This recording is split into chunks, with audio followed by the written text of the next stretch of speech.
Assalamualaikum warahmatullahi wabarakatuh. Perkenalkan, nama saya Marjugo Pinda dengan NIM 20234043, Prodi Perpustakaan dan Ilmu Informasi Universitas Negeri Padang. Di video kali ini saya akan coba membuat sebuah penerangan materi tentang faktor-faktor penyebab kerusakan bahan pustaka. Video ini adalah sebagai tugas pengganti ujian tengah semester saya. Baiklah, langsung saja kita masuk ke dalam pembahasan materinya tentang faktor-faktor penyebab kerusakan bahan pustaka. Yang pertama itu faktor penyebab kerusakan bahan pustaka yang disebabkan oleh zat kimia atau alam semesta. Kerusakan bahan pustaka secara garis besar bisa disebabkan oleh beberapa faktor. Di antaranya yaitu faktor biologi, misalnya serangga, binatang, dan jamur. Yang kedua, faktor fisika, misalnya cahaya, udara, dan suhu kelembapan. Yang ketiga itu adalah faktor kimia, misalnya zat-zat kimia, keasaman, dan oksidasi. Dan yang keempat, faktor-faktor lainnya misalnya bencana alam, kebakaran, banjir, dan lain-lain. Kemudian faktor lainnya yaitu faktor internal. Yang pertama, karakteristik bahan. Ada senyawa asam. Senyawa asam dalam kertas akan mempercepat reaksi hidrolis sehingga mempercepat pelapukan pada kertas. Kemudian lignin. Lignin merupakan zat yang banyak terkandung dalam serat kayu. Kertas yang mengandung lignin akan berubah warna dari putih menjadi kuning kecoklatan dan akan lapuk. Kemudian tinta. Tinta merupakan kandungan utama pada tulisan kertas. Tinta yang baik tidak akan hilang jika digosok dan tidak akan luntur jika terkena air. Yang selanjutnya, perekat. Bahan pustaka menggunakan lem atau pasta sebagai perekat. Ada yang terbuat dari tepung sagu dan selulosa. Kemudian faktor eksternal.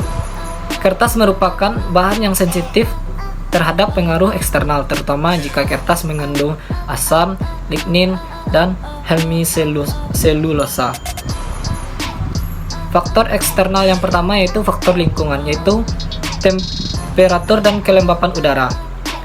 Kombinasi suhu tinggi dan kelembapan rendah akan menyuburkan tumbuhan jamur dan serangga. Suhu normal perpustakaan yaitu 20-24 derajat Celcius.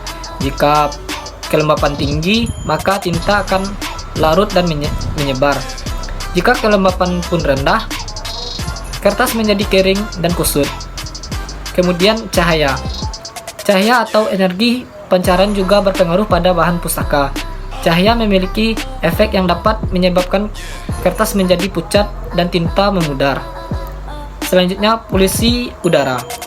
Polusi udara yang berasal dari hasil pembakaran minyak bumi, dari pabrik dan kendaraan bermotor juga dapat merusak bahan pustaka, atau gas sulfur dioksida, gas hidrogen sulfida, gas nitrogen oksida. Yang kedua, faktor biota. Makhluk hidup seperti jamur, serangga, hewan, pengerat dapat merusak bahan pustaka. Spora jamur selalu ada di udara, dan spora akan tumbuh jika kondisi memungkinkan. Jamur akan melemahkan kertas dan menyebabkan noda permanen. Serangga dan binatang pengerat memakan serat dan bahan organik pada bahan pustaka. Biasanya, serangga yang menyerang bahan pustaka adalah kecoa, silverfish, booklife, bookworm, dan rayap. Kerusakan yang biasanya terjadi tidak dapat dikembalikan seperti semula karena ada bagian yang hilang atau berlubang. Kemudian faktor manusia. Yang pertama, mutu jilidan. Untuk mendapatkan suatu ikatan harus memikirkan maksud dan tujuan serta bentuk pengikatan yang kuat tanpa memiliki kecocokan sehingga menyebabkan kerusakan. Yang kedua, pemakaian berlebihan. Pemakaian bahan pustaka yang berlebihan akan membuat bahan pustaka menjadi cepat rusak, seperti ikatan buku yang akan melepas dan lain-lain. Yang ketiga, penyimpanan. Kesalahan dalam penyimpanan barang dan peralatan dapat menyebabkan kerusakan fisik dan kimia. Yang keempat, penanganan secara umum.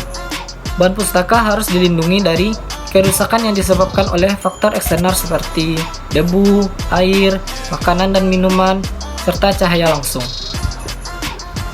Yang kelima, reproduksi. Kegiatan reproduksi seperti mikrografi, fotografi, dan fotokopi merupakan upaya dari sumber perpustakaan. Namun, jika implementasinya tidak terkendali, maka dapat menyebabkan kerusakan. Yang keenam, perbaikan dan kerusakan. Buku atau bahan pustaka robek dan menyatukan dengan selotip atau lakban. Tindakan ini merupakan pelakuan tidak tepat karena akan merusak bahan pustaka. Yang keempat yaitu faktor bencana. Bencana yang disebabkan oleh faktor alam, misalnya banjir, gempa bumi, tsunami, gunung meletus, badai, angin puting beliung, gerakan tanah longsor, dan lain sebagainya. Agar bahan pustaka tetap aman, sebaiknya diletakkan di tempat yang tinggi dan memastikan tempat bahan pustaka itu aman. Oke, baiklah, itulah penjelasan materi tentang faktor-faktor penyebab kerusakan bahan pustaka. Semoga video ini bermanfaat bagi yang melihat. Terima kasih. Assalamualaikum warahmatullahi wabarakatuh.